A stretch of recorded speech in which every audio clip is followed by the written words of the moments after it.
నేను చెప్పగలుగుతాను. Right. MG రావు గారు, అమెరికాతో ట్రేడ్ డీల్ చేసుకోవడం వల్ల అమెరికాకే ప్రయోజనం ఉంటుంది, భారత్కి తీవ్ర నష్టం ఉంటుందనే అంచనాలని చాలామంది వ్యక్తపరుస్తున్న పరిస్థితి కనిపిస్తోంది. ముఖ్యంగా రష్యా అంటే భారత్కి మిత్రదేశం, రష్యాకి దూరం అవుతూ ఉన్నామనే అంచనాలు కూడా వ్యక్తమవుతూ ఉన్నాయి. అండ్ కోట్లాది మంది రైతులు తీవ్రంగా నష్టపోయే అవకాశం ఉంది. దీంతో మోదీపై తీవ్రమైన ఒత్తిడి నెలకొన్నది అన్నది సమాచారం. సో వెనక్కి తగ్గుతారా, డేంజర్లో ఉందా యుఎస్ భారత్ ట్రేడ్ డీల్ అంటే ఏం చెప్తారు? ఎస్ అండి, ఇప్పుడు India US trade deal is in danger. ఏదో యూతో ట్రేడ్ డీల్తో మనకి ఎటువంటి కాంట్రవర్షియల్ రాలేదు. భారత వ్యవసాయ రైతులు, industry, services sector, even opposition కూడా ఎటువంటి అబ్జెక్షన్స్ రైట్ చేయలేదు ఇండియా యూ ట్రేడ్ డీల్కి సంబంధించి. కానీ ఇండియా యుఎస్ ట్రేడ్ డీల్కి సంబంధించి అపోజిషన్ పార్టీలు అబ్జెక్ట్ చేస్తున్నాయి. భారతీయ వ్యవసాయ రంగం కోట్లాది మంది రైతులు ఈరోజు దాన్ని సమ్మెకి పిలుపునిచ్చారు. గుర్తుపెట్టుకోవాలి, ఇది సంయుక్త కిసాన్ మోర్చా ఎస్కేఎంఐ ఫిబ్రవరి 12వ తారీఖున దేశవ్యాప్తంగా సమ్మెకి పిలిపించింది. కోట్ల మంది రైతులు రోడ్ల మీదకి రాబోతున్నారు. ముఖ్యంగా పంజాబ్, హర్యానా, ఈ రాజస్థాన్, మధ్యప్రదేశ్కి సంబంధించిన జాట్ రైతులు. ఒకప్పుడు రైతుల ప్రదర్శన ఢిల్లీ చుట్టుపక్కల మనం చూసాం, ఢిల్లీనే బంధించారన్నమాట. మోడీయే వెనక్కి తగ్గవలసి వచ్చింది ఏదో ఫార్మ్స్ లాస్కి సంబంధించి. ఇప్పుడు వాళ్ళు రోడ్లు ఎక్కబోతున్నారు ట్రంప్కి వ్యతిరేకంగా ట్రేడ్ డీలు.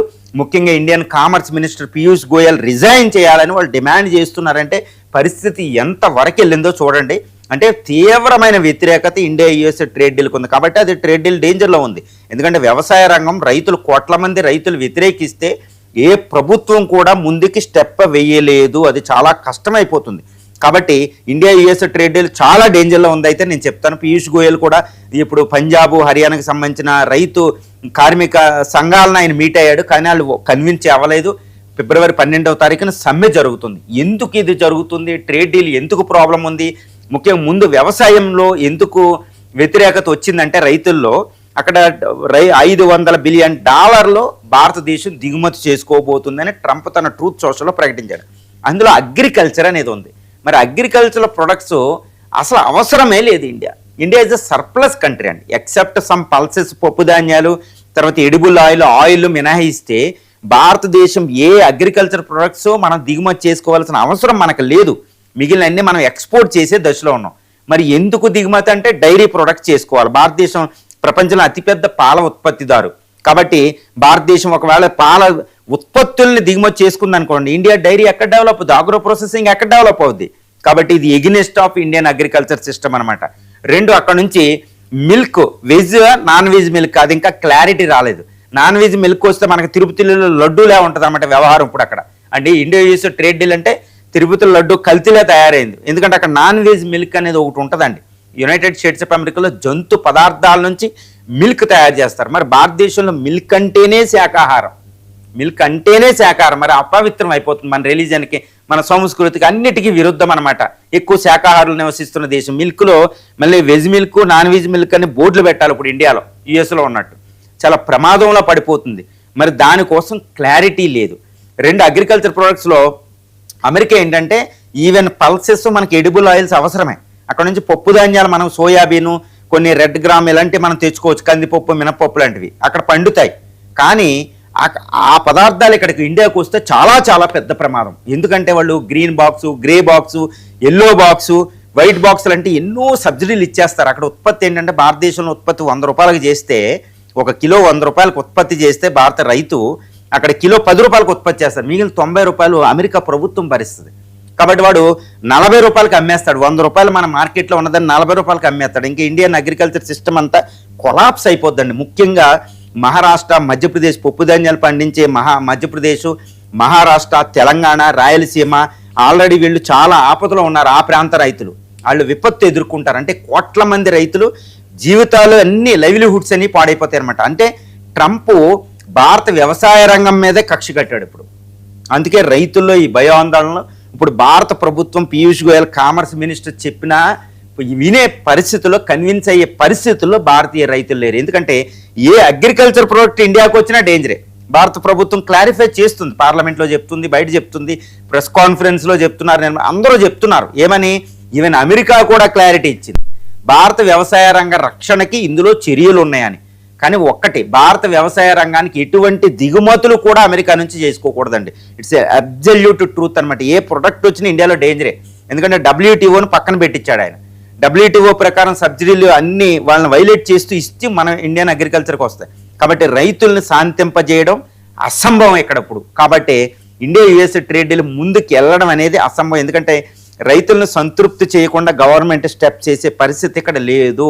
ఫార్మ్ లాస్ విషయంలో మోడీ ప్రభుత్వం ఎందుకు వెనక్కి తగ్గిందో కూడా మనకు తెలిసే విషయం. కాబట్టి ఇది ఇండియా US ట్రేడ్ డీల్ డేంజర్లో ఉంది.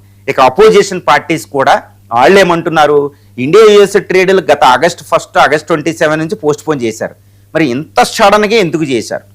అక్కడ ఇండియా EU ట్రేడ్ డీల్లో అగ్రికల్చర్కి మనకు పూర్తి ప్రొటెక్షన్ ఉంది, అందరూ ఓకే చేశారు, అంతా అయ్యింది.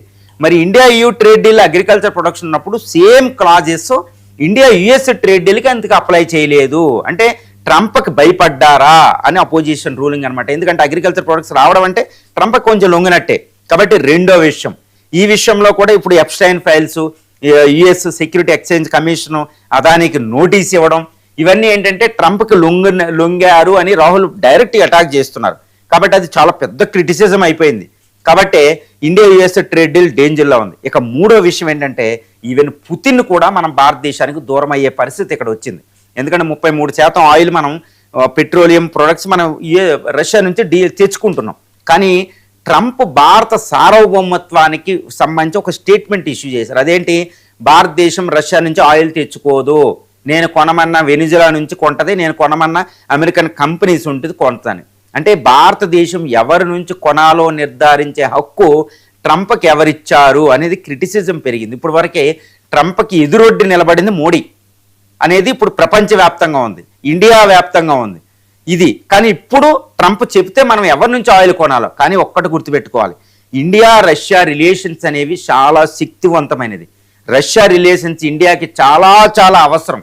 మరి ఈరోజు రష్యా నుంచి మనం ఆయిల్ తగ్గించేస్తే ట్రంప్ అన్నట్టు ఇండియా మౌనంగా కూడా ఉంది, తగ్గించేస్తే రష్యా పాకిస్తాన్కి చైనాకి దూరం అవుతుంది. ఇప్పటికే ఈ ఆయిల్ తగ్గిస్తారు అనే పేరు వచ్చేటప్పటికే పుతిన్ పాకిస్తాన్కు ఒక స్టేట్మెంట్ ఇవ్వడం కూడా జరిగింది.